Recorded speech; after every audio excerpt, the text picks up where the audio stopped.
Would you go out with me? Sorry, I can't date you.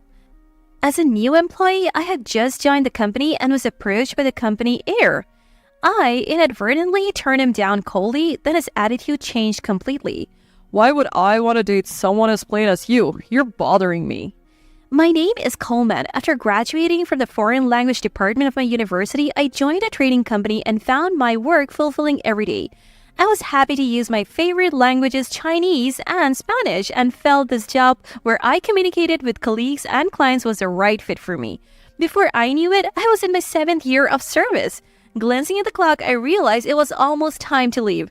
Hey, the place we're going tonight looks great. Indeed, I'm looking forward to it. My colleagues at the next desk were excitedly discussing a party. They were examining a photo apparently sent by the host, laughing and enjoying themselves. A party, huh? It seems like such a distant event for me. Even if I were invited to one, I don't have anything to wear. Thinking of my closet, it's filled with basic items like standard shirts, knits, and skirts in colors like black, brown, navy, and white. It's not that I'm not interested in fashion, but I always felt there were more important things for me. Plus, having moved from countryside to the city and living alone, I wanted to keep my living expenses as low as possible. Lost in thought, I noticed my colleagues leaving for the day. With no work left, I also decided to head home. I wondered if attending a party and meeting someone compatible could lead to romance. Raising my hand to my boss on the phone for a goodbye gesture, such thoughts crossed my mind and were quickly dismissed. Having never experienced love, I didn't even know where to begin. Feeling somewhat lost, I reassured myself that living at my own pace was fine and stepped into the elevator. Once outside the company, the wind on my cheeks was bitterly cold. I wrapped my scarf tightly and braced myself for the walk to the bus stop. The cold eased and the warm season arrived. The cherry blossoms brightening my heart began to fall, turning the streets pink. The petals dancing in the wind were beautiful, and I often found myself stopping to admire them on my way to work. One day, a new employee joined our department. His name was Mr. Watson, a male employee who had just graduated from university and joined the company as a fresh graduate. After completing his initial greetings, Mr. Watson glanced around at everyone in the department and let out a small mocking laugh. I suddenly remembered a rumor I had heard earlier. It was that Mr. Watson was a company heir. Although I had only heard it as a rumor, observing the director's behavior, it seemed likely that he really was the company heir. I reminded myself to behave respectfully, especially since the director had approached me to be Mr. Watson's mentor. Miss Coleman, please take care of him. Nominated, I nodded and began introducing myself to Mr. Watson. Weeks passed. Mr. Watson, being a graduate of a prestigious university, was quick to learn his job. However, he often left his desk during work hours, chatted with female employees, and started conversations unrelated to work, which made me anxious. Once, when a client he was dealing with called urgently, I found him absent from his desk and had to handle the situation myself. Later, when I found Mr. Watson and expressed my concerns about his work attitude, I was just asking people about work-related doubts. He defended himself. Such matters should be directed to me, your mentor.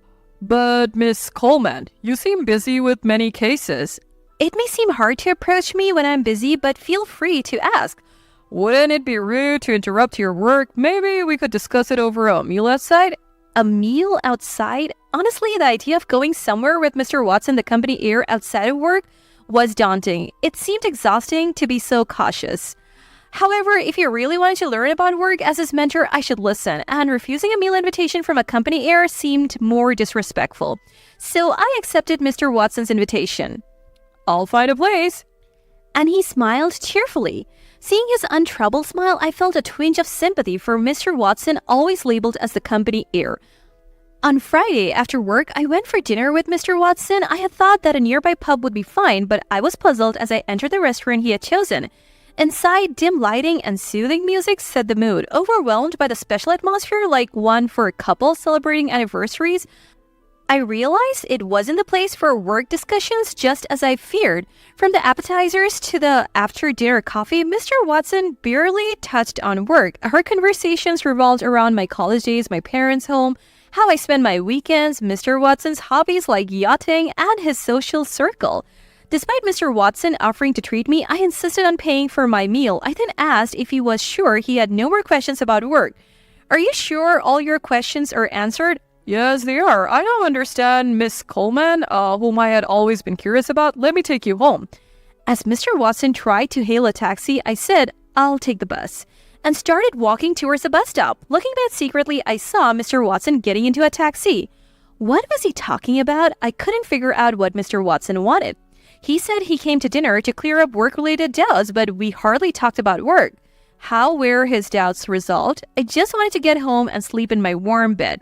Feeling perplexed, I hurried home. After that Friday dinner, there was a noticeable change in Mr. Watson. He stopped wandering around unnecessarily during work, sat quietly at his desk, and responded promptly to phone calls.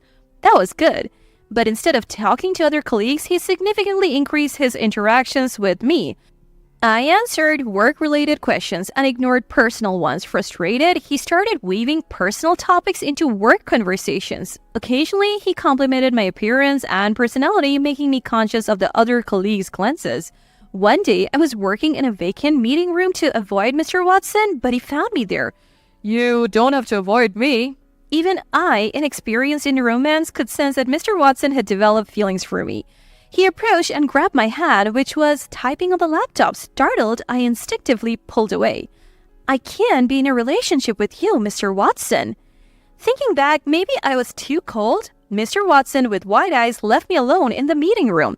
During lunch, I noticed colleagues near the entrance shop. They were whispering as soon as they saw me. What was going on? That was the first sign of discomfort. From then on, my colleagues' attitudes towards me grew colder. They hardly responded to my greetings, let alone engage in small talk or work-related discussions. Confused and at a loss, I wanted to understand why, but everyone seemed to be acting the same way. I don't think anyone trusts Miss Coleman anymore. Mr. Watson approached me as I was away from my desk, distressed. "What do you mean?" People who don't know their place are a problem. Someone plain like you probably doesn't look properly in the mirror. That's why you can delude yourself. What delusions are you talking about? Why would I want to date someone like you? It's unpleasant. You're a nuisance. Hearing Mr. Watson's words, I finally understood everything. It seemed I was misunderstood as a woman who, thinking she was being courted, had been pressuring colleagues. Probably Mr. Watson spread this rumor. Despite him holding my hand, suggesting his interest, he turned it around on me. The thought of him doing this out of spite made me tremble with fear. But the real terror was yet to come. Colleagues whom I had worked with for a long time and thought would not believe Mr. Watson's words suddenly changed their behavior towards me. Their harsh words and cold attitudes gradually wore me down. Once when I tried to finish a task for a busy Mr. Watson, he snapped at me. "This is my work. I don't like you touching it without permission. Don't interfere." "She's always so quick to jump in." Others laughed over someone's remark. That was my breaking point. I broke down silently, and before I knew it, I had left the office. When I regained my senses, I was at home, staring at the night sky and a faint crescent moon through the curtains. Seeing my distress, the company later transferred me to a small branch in the suburbs. Though I wanted to continue working at the headquarters where I could gain more experience, part of me felt relieved to leave that toxic environment, which saddened me. As I left the office where I had worked hard for 7 years, my colleagues sent me off with a mixture of guilt and concern. Holding the farewell bouquet, I thought about how everyone must have felt pressured to confirm to Mr. Watson the company heir. But regardless of what they thought, their cold attitudes and words had deeply hurt me. Confused and without answers, my last day at the headquarters ended. My new workplace was in a green regional city. Driving to work every morning, I enjoyed the light traffic and absence of congestion. The view from my window eased my mind, slowly melting away the unresolved issues from the headquarters. After nearly 6 months at the new office, I became the section chief. With my experience from the headquarters, I was able to help my new colleagues, gradually regaining my confidence with their gratitude. Young and pretty women like you are always welcome here. The colleagues at the branch like to joke around, and the older employees often make light comments like that. Honestly, even if it's a joke, comments about my appearance hurt. They remind me of Mr. Watson and my days at the headquarters, leaving me at a loss for words, but then help came my way. Isn't that kind of comment bordering on sexual harassment? As I struggled to respond, Mr. Brooks, a senior colleague at the branch, came to my rescue. "Oh, I'm sorry, Miss Coleman. Be more mindful." The colleagues nearly laughed, creating a warm and friendly atmosphere that eased the end of the conversation. When Mr. Brooks sat at the desk opposite me and I nodded in acknowledgement, he responded with a bright smile. He really is like a sunflower, I thought. Mr. Brooks, with his bright and approachable personality, was like the mood maker of our branch. He was competent at his work and I had often sought his help. His presence, surrounded by colleagues who admired him, felt reassuring and shone like the sun, especially during my initial tough days after the transfer. One day, not long after my move, this happened. Not in the mood for chatting, I sat on a bench near the parking lot, quietly eating a sandwich and frozen fried chicken I had bought for lunch. You made your own lunch bag? That's commendable. Mr. Brooks appeared beside me unexpectedly. It's just something simple. Trying to keep my voice cheerful, Mr. Brooks engaged in some trivial small talk before saying, I might be speaking out of turn here, but he prefaced, you don't have to answer if you don't want to. I have a contact at the headquarters who told me about the circumstances of Miss Coleman's transfer. My heart started racing. What if Mr. Brooks believed the rumors, but his words were kind and comforting? I've heard about your character and work reputation. It must have been tough, but most people don't believe those baseless rumors. Let's work hard together in this new place. Thank you, I said, feeling relieved and unexpectedly standing up. I noticed then that Mr. Brooks was quite short, about my height or maybe even slightly shorter. I wondered why he always seemed so large and dependable in the office. It was as if his unassuming and endearing presence had a disarming effect, easing any sense of caution. Let's do our best, he said, and I nodded emphatically. As my relationship with my colleagues grew stronger and my job responsibilities expanded with my promotion, my motivation increased. Then, a young sales representative made a mistake by forgetting a client meeting. Although the error was covered by other sales staff and resolved without major issues, a deep conversation with the young representative revealed a struggle with the workload. I saw this as an opportunity to rethink our work methods. With Mr. Brooks and few veteran employees, we formed a team to discuss job assignments, flexible working hours for parenting, and various other aspects. Through individual interviews to understand everyone's situation, we adjusted and soon saw changes.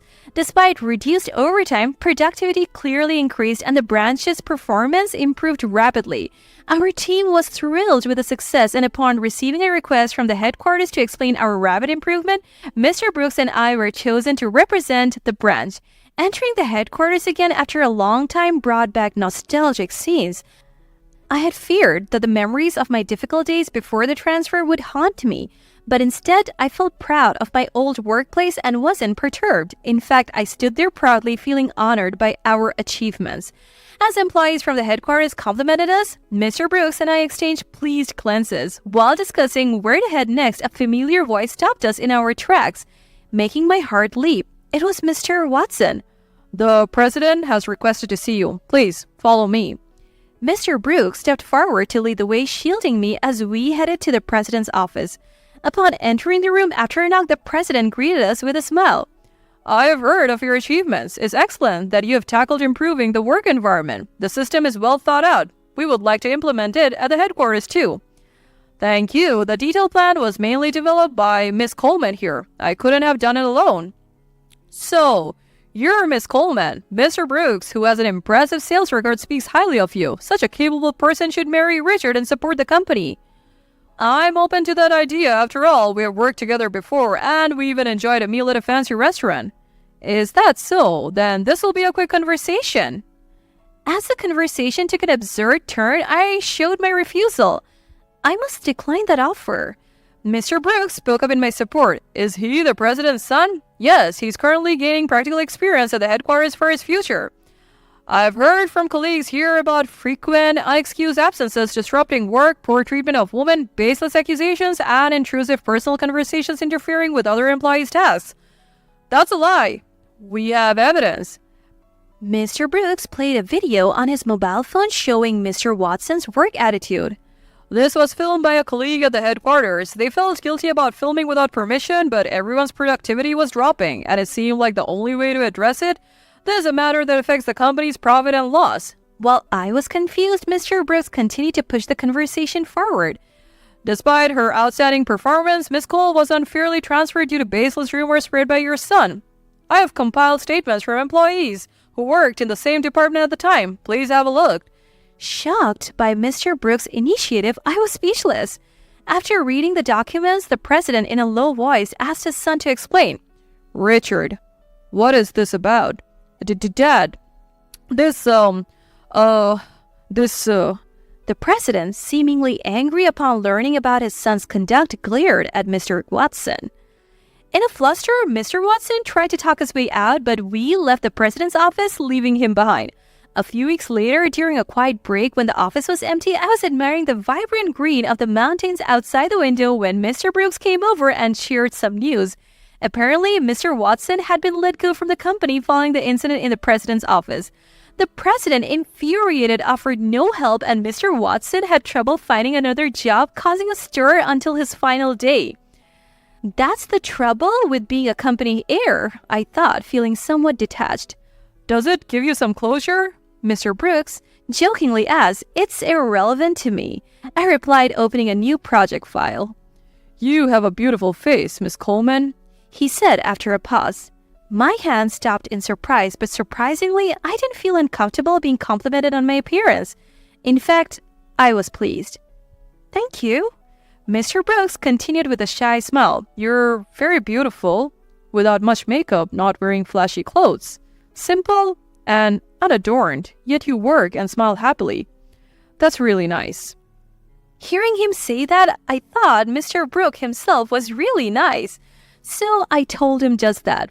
Thank you. Mr. Brooks, smiling in response, still had that cute sunflower-like quality, yet seemed as dependable and significant as the sun. Soon, we began meeting outside work, somewhat like casual dates. Our branch's performance continued to excel, and the labor improvement system I developed was making a positive impact at the headquarters. Though there were times of despair, the supportive environment with trusted colleagues made it all worthwhile. Maybe it was even a blessing in disguise. It seemed that even seemingly adverse events could lead to good outcomes if one stays sincere. Lately, I have been feeling the profound depths of life more